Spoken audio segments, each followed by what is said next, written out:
네, 오늘은 그 유명한 바벨탑 사건에 대해서 이야기를 나누려고 합니다. 아, 사람이 연합하려는 것이 무조건 나쁜 것은 아니죠. 네, 오히려 교회 안에서는 여러분, 하나 되는 것을 참 하나님이 기뻐하십니다. 교회 안에서 자기 주장을 내세우지 않고 하나님의 뜻대로 우리 형제자매들이 하나가 돼서 합력하여 하나님의 일을 함께하는 것에 대해서는 하나님이 너무나 기뻐하시죠. 그런데 오늘 흩어짐을 면하자라고 하는 이 사람들에 대해서 하나님이 몹시 분노하시는, 화를 내시는 이 이야기를 우리가 함께 볼 수 있습니다.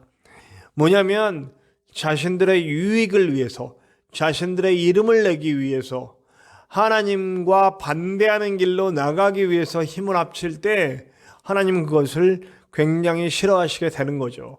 자, 그러면 오늘 바벨에서 모인, 바벨탑을 쌓으려는 이 사람들의 모습이 왜 나빴는가?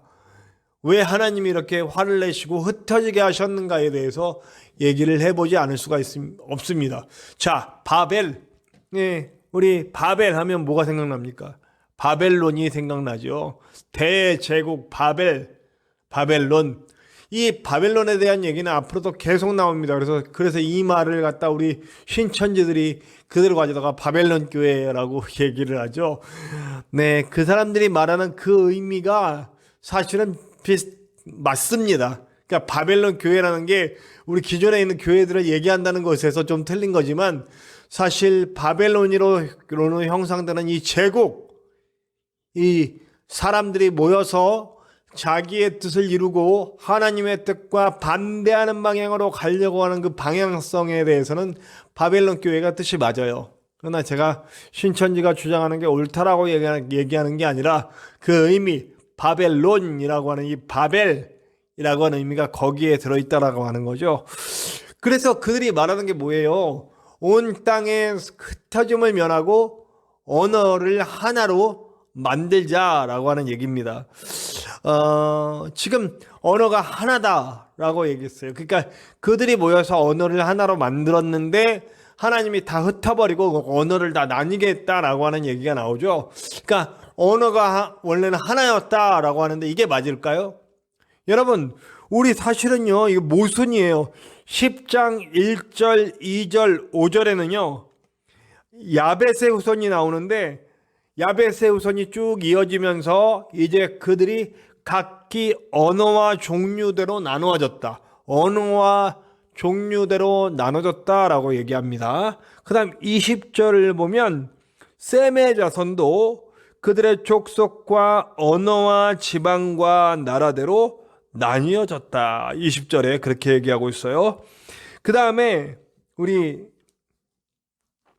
함의 후손도 우리 각기 족속과 언어와 지방과 나라대로 나뉘어졌다. 이 10장에 다 나오는 얘기예요. 그 노아의 세 아들이 쭉 족보가 나오면서 그 족보에서 흩어지거든요. 흩어지면서 언어가 나뉘어졌다 그러는데 11장에 어떻게 돼요? 다시 언어가 하나였다. 이게 성경이 틀린 겁니까? 어떻게 말해야 되지? 네. 어떻게 말해야 됩니까? 어떻게 설명해야 됩니까?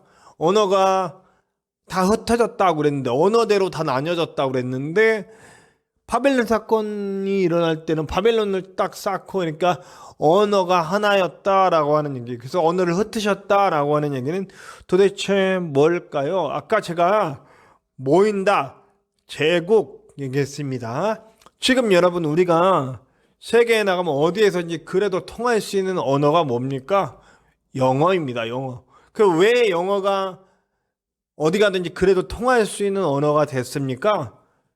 미국이라고 하는 나라가 영국으로부터 나와서 미국이란 나라가 세계를 거의 제패했거든요. 세계에서 가장 강대국, 세계에서 가장 영향력을 미칠 수 있는 나라. 물론 뭐 모든 나라를 다 지배하고 있는 그런 어떤 제국주의의 의미하고는 조금 다를 수 있겠습니다. 어쨌든 그런데 한때는 그런 제국주의식으로 나갔었죠. 제국의 의미로 나갔었죠. 그래서 지금도 사실은 미국이 점령하고 있는 데가 있고 영국이 점령하고 있는 그들의 땅이 아닌 부분들이 많이 있단 말이에요. 다른 민족들을 다스리는. 그런데 어쨌든 가장 힘이 센 나라이기 때문에 그 영향력에 따라서 영어를 우리가 많이 사용한다는 얘기죠. 만약 우리나라가 그렇게 큰 나라, 세계에서 가장 영향력을 미치는 나라가 되어 있다면 우리나라 언어가 세계에서 만국에 쓰일 수 있는 언어가 되었겠죠. 자, 이 얘기가 뭐냐면요. 이제 이 족보들에 대한 얘기를 안 할 수가 없어요. 그 얘기를 딱 보면 세계 통합을 하려고 했던 강대국이 하나가 일어난 거예요. 보면 그 우리 셈과 함과 야벳에 대한 족속의 얘기들이 쭉 나가잖아요. 그런데 이 족속들에 대해서 쭉 나가는데 그 노아의 자손이 그 셈과 함과 야벳의 그 흩어진 누가 누굴 낳고 하면서 쭉 나오는 그 족보에서 쭉 보면 70명의 자손이 나와요. 네. 70명의 자손.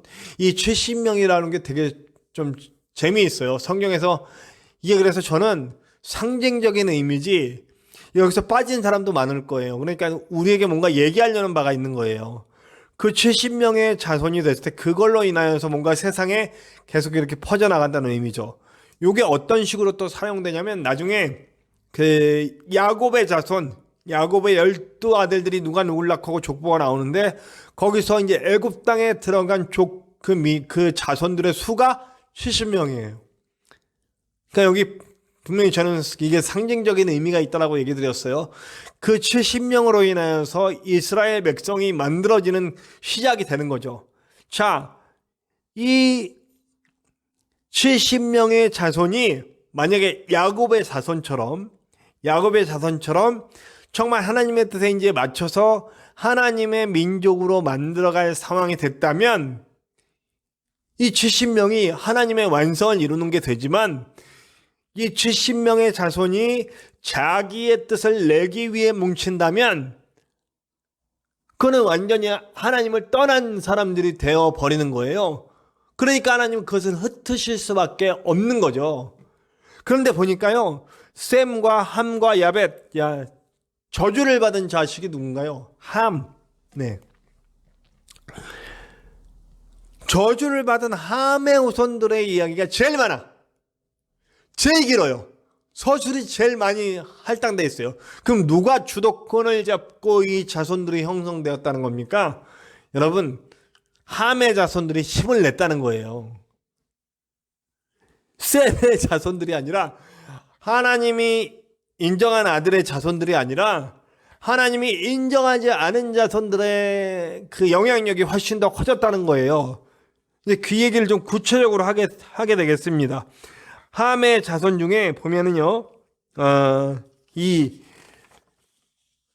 대제국을 형성한 사람이 나오는 것을 우리가 좀 알 수 있어요. 뭐냐면은요, 이제 그 자손들의 얘기가 누가 누굴 낳고 하는데 그 얘기들이 짧게 지나가는데 딱 한 사람의 서술이 굉장히 길어져요. 10장 6절에서 12절 함의 자손 중에 구스의 아들 누가 나오냐면 니므롯이라고 나옵니다. 니므롯에 대한 요즘 인터넷에 보면 니므롯에 대해서 이렇게 설명해 주는 그런 이야기들이 나오기는 하는데요.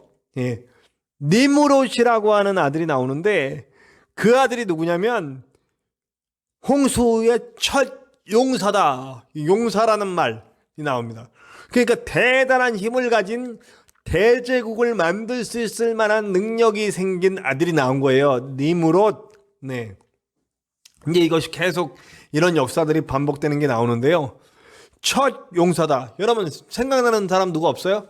제가 지금까지 수요일날 쭉 얘기했는데 용사 하면 생각나는 사람. 홍수 이전에. 네.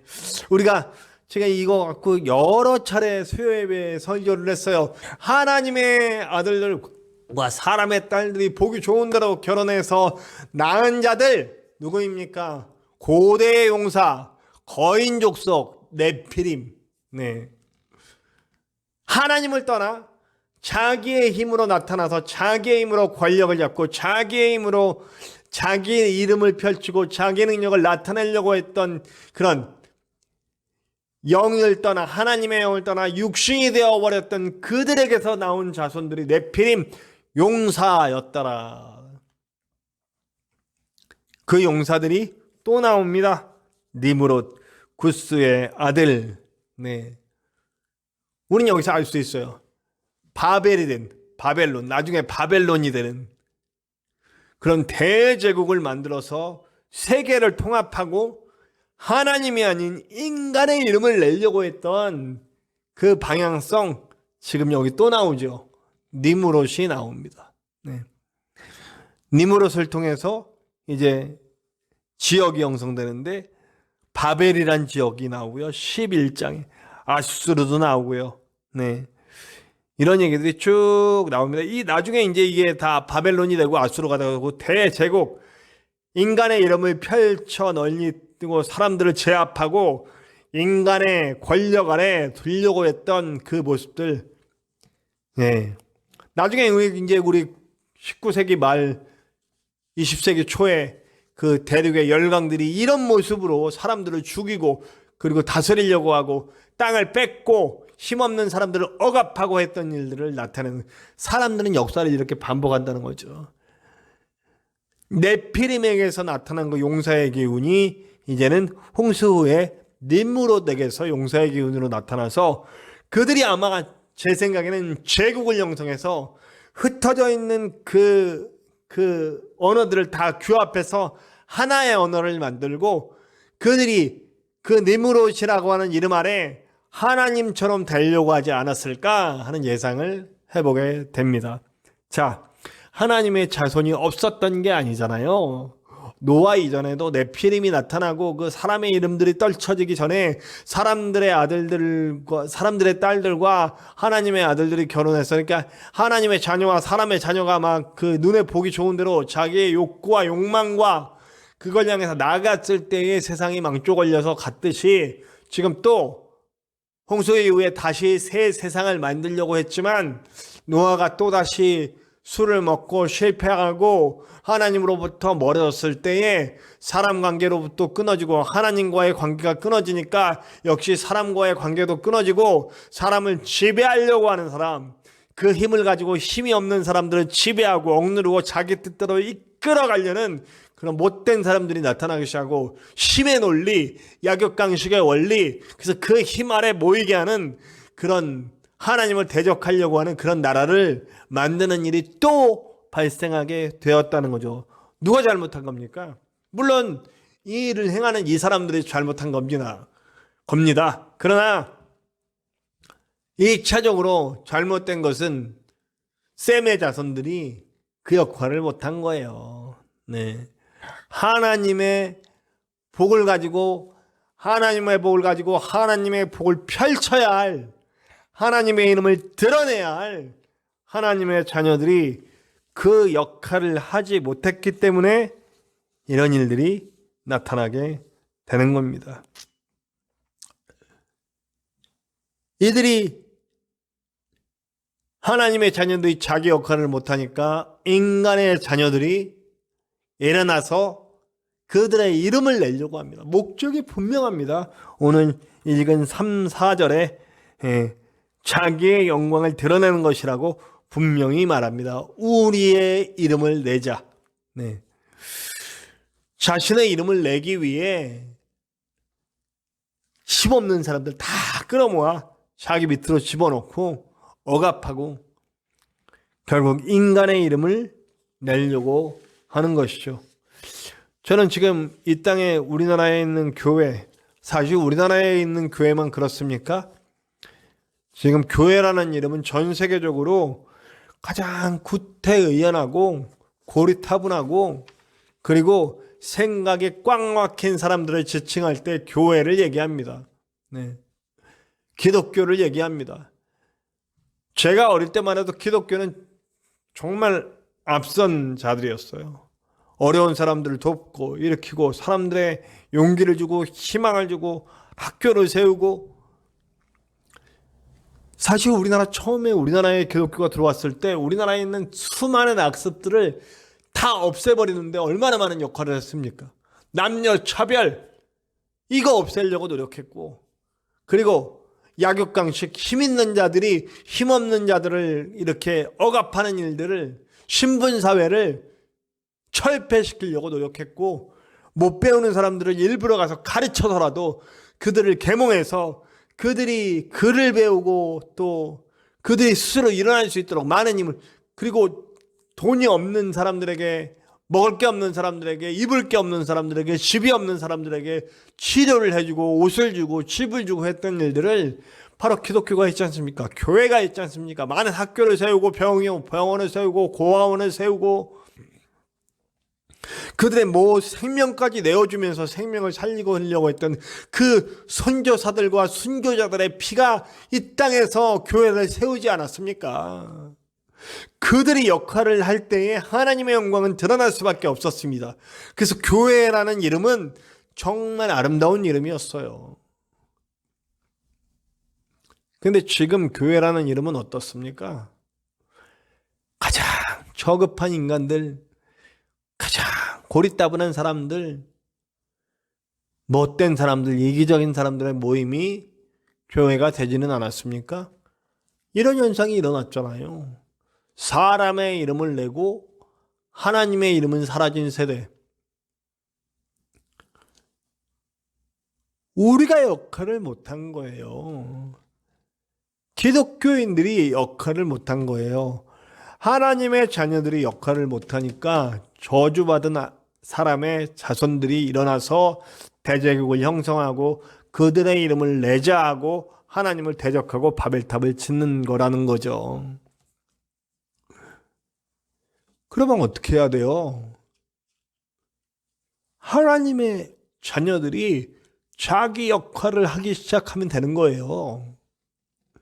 한 사람이라도 그 한 사람부터 시작해서 지금 사랑하는 일을 시작하고 하나님의 자녀로서 온전한 삶을 살며 세워주고 채워주고 치유하고 회복시키는 일을 한 사람부터 해나가기 시작하면 된다는 거예요. 근데 지금 그 일을 담당하지는 않으려고 하잖아요. 이제 교회는 앞으로 많이 무너질 겁니다. 지금 어렵지 않은 교회가 없어요. 많으면 10분의 1로 줄어든 교회도 있고요. 적게는 3분의 1, 2분의 1 이렇게 줄어들고, 이제 교회는 팔려나가고, 그렇게 크게 돈 들여서 크게 지은 교회들 팔려나가고, 그런 일들이 앞으로 벌어지지 않겠습니까? 그럼 이때를 준비해야 할 하나님의 자녀들이 다시 일어나야 되지 않겠습니까? 그 하나님의 자녀로 일어나는 사람들이 분명히 필요하다는 거죠. 제가 주일날도 말씀드렸던 그 남은 자, 무너진 성전을 다시 수축할 그 하나님의 사람들, 교회 건물을 다시 짓자는 얘기가 아니고요. 제가 새벽에도 말씀드렸는데 초대교회가 세워질 때는 교회가 없었어요. 참 희한하게 성전이 없는 종교였다라는 게 굉장히 희한했던 거예요. 그게 얼마나 놀라운 이름이에요. 소름이 쫙 끼칠 정도로 놀라운 이름이에요. 성전이 없는 종교. 그들은 성전을 중요하게 여기지 않았어요. 성전 건물이 없는 종교예요. 그냥 모이면 어디라도 거기가 성전이 되었던 거예요. 들에 모이면 거기가 성전이고, 밭에 모이면 거기가 성전이고, 어떤 집 다락방에 그들이 모이면 거기가 성전이 되었던 거예요. 바로 이게 기독교의 핵심 정신이에요. 그렇게 하나님을 열망하고 하나님의 뜻을 이루기 위하여 모인 자들이 함께 예배하고 함께 울며 함께 웃고 함께 나누고, 그리고 나아가 흩어져서 흩어진 곳곳마다 하나님의 사랑을 실천하며 거기에서 그들의 삶으로 예수를 전하던 사람들, 그 사람들이 바로 교회라는 거죠. 이것이야말로 하나님의 자녀들이 그들의 역할을 담당하는 일이라고 할 수 있습니다. 오늘 그 일을 담당해야 돼요.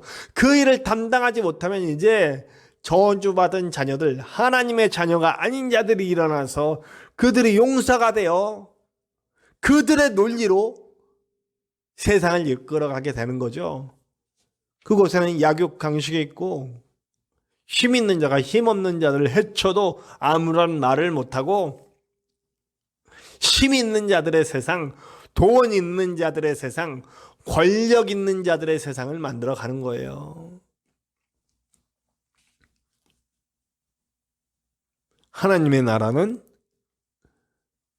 독자굴에 어린 양이 손 넣고 놀아도 물지 않고 사자와 어린 양이 함께 뛰놀고, 제가 말씀드렸잖아요. 힘이 있고 없고가 중요하지 않은 세상.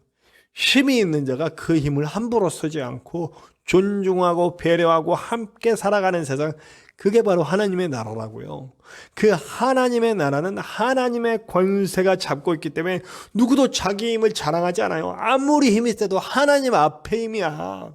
하나님 앞에 누가 얼마나 가졌건 얼마나 높았건 그게 얼마나 중요합니까? 전부 낮은 자일 뿐이죠, 하나님 앞에선. 그렇기 때문에 자기 힘을 주장하지 않아요. 배려하고 존중하고 함께 살기를 하나님의 권세 아래 있기 때문에, 그 하나님 아래 권세가 드러나게 하는 것을 바로 하나님의 자녀들이 하는 것이죠. 이제 이후에 여러분, 아담도 실패하고 노아도 실패했는데, 이제 제가 나중에 또 이게 다음 시간이나 다다음 시간에 또 얘기를 하겠지만, 드디어 세워집니다. 그 사람이 하나님의 방법으로 살아가고 하나님의 방법으로 나그네를 대접하며 하나님의 약속을 믿고 끝까지 나아가는 사람. 실수도 있고 넘어짐도 있지만, 이제 12장에 가면 드디어 아브라함이 나옵니다. 그가 드디어 믿음의 조상이 되고, 아담이 실패했고 노아가 실패했던 것을 하나님의 사람이 되어서 하나님의 사람으로서 온전히 새로운 역사를 만들어가는 사람, 아브라함이 나오게 됩니다.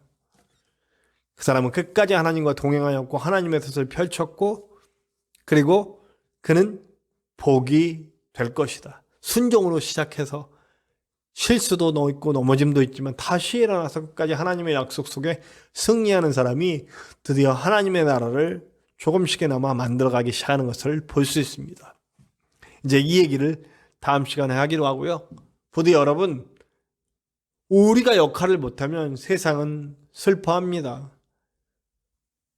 바울의 로마서의 말씀처럼 하나님의 진정한 자녀들의 출현을 기다리는 세상 모든 피조물들의 울음소리를 우리는 들어야 합니다. 부디 저와 여러분이 온전하게 그 역할을 담당하고 하나님의 나라, 하나님의 교회, 하나님의 큰 뜻을 세워갈 수 있는 그런 놀라운 주님의 자녀, 주님의 성도들이 되시기를 간절히 축원합니다.